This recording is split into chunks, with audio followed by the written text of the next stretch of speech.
80 marks के CBSE class 10th का जो साइंस पेपर है, इसकी तैयारी सबसे अच्छा कैसे की जानी चाहिए? 2 फरवरी को होने वाले इस एग्जामिनेशन को लेकर मैं कोई पढ़ाने की बजाय आपको बहुत ही इंपॉर्टेंट बातें बताने जा रहा हूं, क्योंकि 7 इसमें बड़ी काम की बातें हैं जिसको कि सीबीएसई कहता है, और आप अपने क्वेश्चन पेपर में 2 मार्च को देख लेंगे। तो सबसे पहली बात कहता है कि एमसीक्यू क्वेश्चंस जो सेक्शन ए में है, तो इसके लिए पूरे हद तक एसर्शन और रीजन से लेकर जितने भी थिंकिंग यानी कि कंसेप्चुअल क्वेश्चंस है उसको दे दिए गए हैं। साफ साफ इसके पॉइंट्स ऑफ व्यू है कि क्वेश्चंस को आपको अच्छी तरह से सॉल्व करके ही टिक करने होंगे। ऑप्शंस का जवाब दे, मतलब 4 मल्टीपल चॉइस में से एक ऑप्शन सही होंगे, लेकिन वहां पर अगर फिगर बेस्ड क्वेश्चंस है या फिर रीजन एसर्शन वाले क्वेश्चंस है या कॉम्पिटेंसी बेस्ड क्वेश्चन है, इक्वेशन को लेकर क्वेश्चंस है, कार्बन एंड कंपाउंड से क्वेश्चंस है, या फिर ह्यूमन आई से क्वेश्चंस है, या लाइफ प्रोसेस से क्वेश्चंस है, तो ये क्वेश्चंस पूरी तरह से फैक्ट बेस्ड एनसीईआरटी के बुक से ही पूछे जाएंगे। ये टोटल 20 मार्क्स के क्वेश्चन होंगे। 20%, 25% वैल्यूएशन यानी 20 मार्क्स के क्वेश्चन एमसीक्यू देने की बात सीबीएसई ने इस बार अच्छी तरह से कही है, और स्टूडेंट से आशा करता है कि वो सही ऑप्शन का चुनाव करेंगे, यानी 20 में 20 मार्क्स आपके, यदि आपने फैक्ट बेस्ड आंसर को दिया है तो। अब दूसरी बात हो जाती है कि आप कैसे इसमें सही ऑप्शंस का चुनाव करेंगे, क्या कोई ट्रिक है? तो यहाँ पर कोई ट्रिक या आइडिया काम नहीं करता है। आपके जो जनरल कंसाइंस है वही काम करेंगे। मतलब फिगर बेस्ड क्वेश्चंस के लिए आप एनसीईआरटी के सारे फिगर्स को देख ले, फिर जो भी एटॉमिक नंबर और उसके इलेक्ट्रॉनिक कॉन्फ़िगरेशन के आधार पर अगर क्वेश्चंस पूछे जाते हैं एलिमेंट के एटॉमिक नंबर और उसके इलेक्ट्रॉनिक कॉन्फ़िगरेशन, या यूं कह लीजिए कि उसके नोमेनक्लेचर को, यानी तो आप इसके जवाब को देंगे। इसी तरह से ह्यूमन आई या फिर लाइफ प्रोसेस में जो क्वेश्चंस होंगे पूरी तरह से सीबीएसई क्लास 10th के एनसीईआरटी बुक के एक्टिविटी से होंगे, यानी आपने एक्टिविटी को पढ़ लिया तो इसके क्वेश्चंस का आंसर दे दिया। और एसर्शन और रीजन में जो फैक्ट या फार्मूला या साइंटिफिक थ्योरी या प्रूवन जो स्ट्रक्चर्स हैं, जैसे बायोडिग्रेडेबल सब्सटेंस के फीचर्स रिलेटेड टू, जो कि आपको स्पेसिमेन सैंपल पेपर में क्वेश्चंस पूछे गए हैं, या फिर आयरन के रस्टिंग को लेकर, या फिर सीरीज में आपके रेसिस्टेंस है और फिर रेसिस्टेंस को पूरी तरह से पैरेलली बांधा गया है, तो उनके डिफरेंस पर आधारित क्वेश्चंस पूछे जाने की उम्मीद है।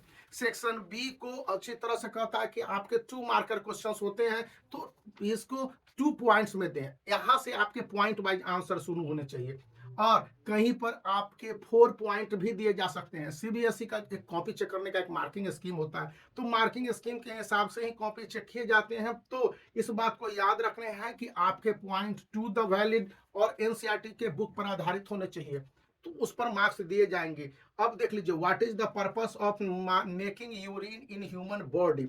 अब इसके 2 पर्पस हो सकते हैं, organ for storage, organ for release, तो यूरिनरी ब्लैडर और यूरेथ्रिया। तो इसके पर्पस क्या है ये आपको बताने के लिए दोनों को एक्सप्लेन करना होगा। इसी तरह से सेलेनाइड पर आधारित एक पिक्चर बेस्ड क्वेश्चन होगा। सबसे ज्यादा जो चैलेंज होता है वो पिक्चर बेस्ड क्वेश्चंस को लेकर होता है कि आखिर स्टूडेंट उसको अटेम्प्ट क्या करते हैं। तो पिक्चर को आप बनाने के साथ उसको अच्छी तरह से नेमिंग कीजिए, किसका आपने पिक्चर बनाया है, और उसके आधारित जो भी मैथमेटिकल कंसेप्ट है, जैसे फॉर्मूला हो गया या न्यूमेरिकल्स को सॉल्यूशन दे रहे हैं, तो सेक्शन बी में डिटेल से दें। यदि आपको डिफरेंशिएशन वाले क्वेश्चन पूछे जाते हैं या फिर मैग्नेटिक फील्ड को लेकर क्वेश्चन डिटेल में पूछे गए हो, तो उसके लिए संबंधित पिक्चर बनाना और उसके आधार पर आंसर को देना ही देना होगा। थर्ड सेक्शन सी में आपको कहा जाता है कि एक इक्वेशन है, या फिर आपके रीजन वाले क्वेश्चंस होंगे कि aluminium is perfectly used in thermite reactions, या फिर identify the substance oxidised and reduced in the, एक अब इक्वेशन में दे दी जाएंगे उसके हिसाब से। तो उस कंडीशन में स्टूडेंट को यह समझने होंगे कि जो पहला इक्वेशन पर बेस्ड 3 क्वेश्चंस हैं, तो इनके आंसर डिटेल में और पॉइंट वाइज होने चाहिए। किसी तरह से आंसर को ब्रीफ लिखेंगे, हेस्टिंग करेंगे, तो वहां पर सीबीएसई साफ साफ कहती है कि मार्क्स काट लेने में कोई गुंजाइश नहीं करनी चाहिए, और टीचर भी मार्क्स को काट लेगा, इसलिए इन सबसे बचने की जरूरत है। केमिकल इक्वेशन, आयोनाइजेशंस या electrolytes, refining of any element और एनी मेटल्स, तो उस कंडीशन में भी आपको फिगर बनाने हैं, उसको नेमिंग करने हैं, उसके प्लस माइनस जो फ्लो ऑफ इलेक्ट्रॉन है उसको बताने हैं, फिर क्या क्या सब्सटेंस यूज हुए हैं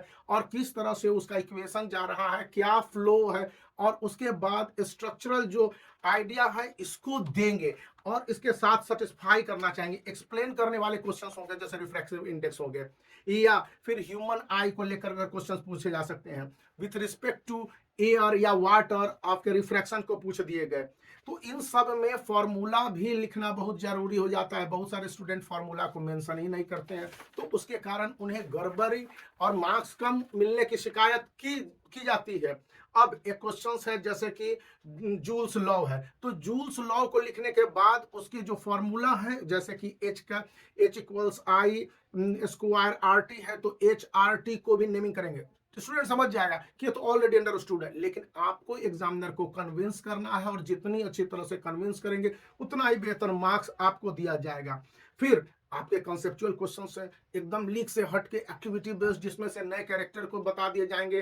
मान लिया जाए कि मेरा नाम प्रेम है, तो प्रेम ने ऐसा एक्सपेरिमेंट किया, इसमें यह प्रॉब्लम हो गई, कैसे सही किया जा सकता है। और उसमें जो चैप्टर्स हैं आपके एसिड बेस एंड सॉल्ट है, या फिर लाइफ प्रोसेस से भी कुछ क्वेश्चंस को इसी तरह से अराइज किए जा सकते हैं, केमिकल इक्वेशन और रिएक्शन वाले हैं। तो इन सब को अच्छी तरह से डेली लाइफ यूजेज के हिसाब से देने हैं।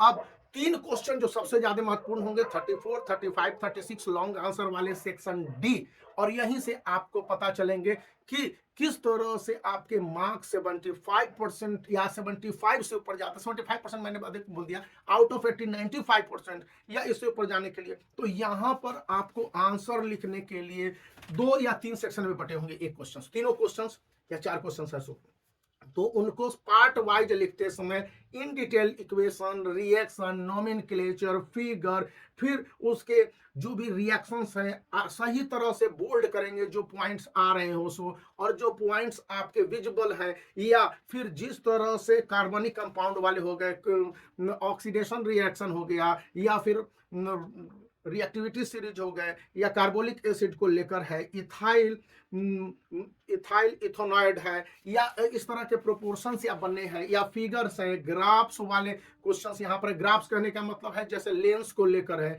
या मिरर को लेकर तो नहीं, लेंस को लेकर जो क्वेश्चंस अराइज किए गए हैं, तो उन सभी के लेंस फार्मूला पर आधारित क्वेश्चन में कभी भी माइनस प्लस को न छोड़ेंगे। हालांकि मिरर फार्मूला को प्रूव करना तो नहीं है, लेकिन रिफ्लेक्सिव इंडेक्स और ह्यूमन आई के कंटेक्स्ट में क्वेश्चंस को बनाने ही बनाने होंगे। अब क्वेश्चन ई, सेक्शन ई जो लास्ट सेक्शन होगा, इसमें एक डिटेल क्वेश्चंस दिए जाएंगे और इसके आधार पर आपके आंसर होती है, पूरी तरह से व्यवहार पर आधारित है। यानी कि the more you will practice and read NCERT book, क्योंकि ये पूरी तरह से सीबीएसई का कहना है कि एनसीईआरटी बुक के कंसेप्ट पर आधारित है, जिसमें स्टूडेंट जितना ज्यादा वहीं से क्वेश्चन पूछे जाएंगे। एनसीईआरटी के बुक से ही क्वेश्चन पूछे जाने हैं, और उसमें एक क्वेश्चन बायोलॉजी से, लाइफ प्रोसेस से रहेंगे, तो उसको डिवीजन करते समय सेक्शन वाइज डिफरेंशिएट करने हैं और आंसर लिखने हैं, जिसके बारे में मैं डिटेल में भी बता दूंगा तो आगे के समय में। और न्यूमेरिकल को सॉल्व करते समय फॉर्मूला के साथ साथ कई पॉइंट में आएंगे क्वेश्चंस, तो सभी पॉइंट को प्रूव करने होते हैं, या सभी पॉइंट को लेते हुए, कंसेप्ट देते हुए, चाहे आपने ओम लॉ लगाया है या जूल्स लॉ लगाया है, कितना वोल्टेज रहा है, या फिर रेसिस्टेंस क्या रहा है, इसके आधार पर जो फॉर्मूला और मैथ्स बनते हैं उसको ध्यान में रखने हैं। तो आप इतनी बातों को ध्यान में रखने के बाद ही साइंस को प्रैक्टिस करेंगे। तो वीडियो को लाइक कर सकते हैं, चैनल को शेयर कर सकते हैं और सब्सक्राइब करना याद रखिए।